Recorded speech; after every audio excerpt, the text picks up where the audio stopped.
एक बार की बात है कि किसी गुरुकुल में 3 शिष्यों ने अपना अध्ययन संपूर्ण करने पर अपने गुरु जी से यह बताने के लिए विनती की कि उन्हें गुरुदक्षिणा में उनसे क्या चाहिए। गुरु जी पहले तो मंद मंद मुस्कराए और फिर बड़े स्नेहपूर्वक कहने लगे, मुझे तुमसे गुरुदक्षिणा में एक थैला भर के सूखी पत्तियां चाहिए, ला सकोगे? वे तीनों मन ही मन बहुत प्रसन्न हुए, क्योंकि उन्हें लगा कि वे बड़ी आसानी से अपने गुरु जी की इच्छा पूरी कर सकेंगे।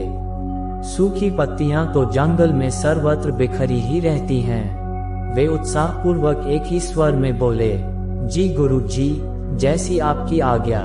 अब वे तीनों शिष्य चलते चलते एक समीपस्थ जंगल में पहुंच चुके थे, लेकिन ये देखकर कि वहां पर तो सूखी पत्तियां केवल एक मुट्ठी भर ही थीं, उनके आश्चर्य का ठिकाना न रहा।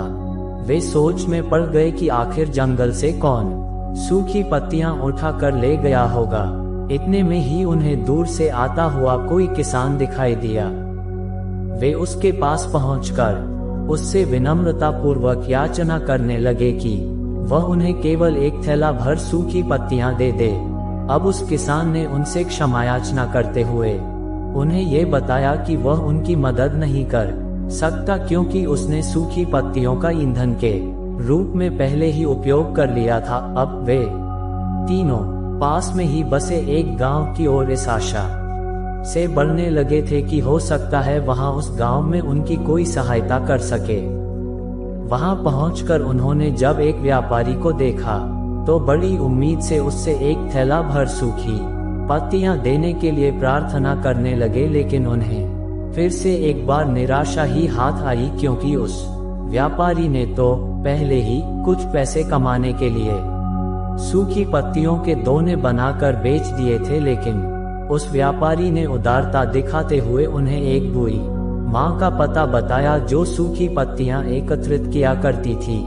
पर भाग्य ने यहाँ पर भी उनका साथ नहीं दिया, क्योंकि वह बुई माँ तो उन पत्तियों को अलग अलग करके कई प्रकार की औषधियां बनाया करती थी। अब निराश होकर वे तीनों खाली हाथ ही गुरुकुल लौट गए। गुरु जी ने उन्हें देखते ही स्नेहपूर्वक पूछा, पुत्रों, ले आए गुरुदक्षिणा?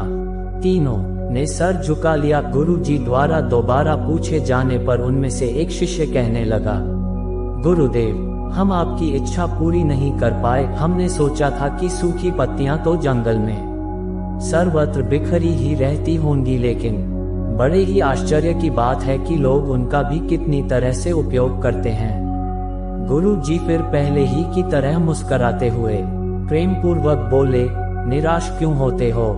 प्रसन्न हो जाओ, और यही ज्ञान की सूखी पत्तियां भी व्यर्थ नहीं हुआ करती, बल्कि उनके भी अनेक उपयोग हुआ करते हैं। मुझे गुरुदक्षिणा के रूप में दे दो। तीनों शिष्य गुरु जी को प्रणाम करके खुशी खुशी अपने अपने घर की ओर चले गए। वह शिष्य जो गुरु जी की कहानी एकाग्रचित होकर सुन रहा था, अचानक बड़े उत्साह से बोला, गुरु जी, अब मुझे अच्छी तरह से ज्ञात हो गया है कि आप क्या कहना चाहते हैं। आपका संकेत वस्तुतः इसी ओर है न कि जब सर्वत्र सुलभ सूखी पत्तियां भी निरर्थक या बेकार नहीं होती हैं, तो फिर हम कैसे किसी भी वस्तु या व्यक्ति को छोटा और महत्वहीन मानकर उसका तिरस्कार कर सकते हैं। चींटी से लेकर हाथी तक और सुई से लेकर तलवार तक सभी का अपना अपना महत्व होता है। गुरु जी भी तुरंत ही बोले, हाँ पुत्र, मेरे कहने का भी यही तात्पर्य है कि हम जब भी किसी से मिलें तो उसे यथायोग्य मान देने का भरसक प्रयास करें, ताकि आपस में स्नेह, सद्भावना, सहानुभूति एवं सहिष्णुता का विस्तार होता रहे और हमारा जीवन संघर्ष के बजाय उत्सव बन सके। दूसरे, यदि जीवन को एक खेल ही माना जाए तो बेहतर यही होगा कि हम निर्विक्षिप, स्वस्थ एवं शांत प्रतियोगिता में ही भाग लें और अपने निष्पादन तथा निर्माण को ऊंचाई के शिखर पर ले जाने का अथक प्रयास करें। अब शिष्य पूरी तरह से संतुष्ट था। अंततः मैं यही कहना चाहता हूँ कि यदि हम मन, वचन और कर्म इन तीनों ही स्तरों पर इस कहानी का मूल्यांकन करें तो भी यह कहानी खरी ही उतरेगी। सबके प्रति पूर्वाग्रह से मुक्त मन वाला व्यक्ति अपने वचनों से कभी भी किसी को आहत करने का दुस्साहस नहीं करता, और उसकी यही ऊर्जा उसके पुरुषार्थ के मार्ग की समस्त बाधाओं को हर लेती है। वस्तुतः हमारे जीवन का सबसे बड़ा उत्सव पुरुषार्थ ही होता है, ऐसा विद्वानों का मत है।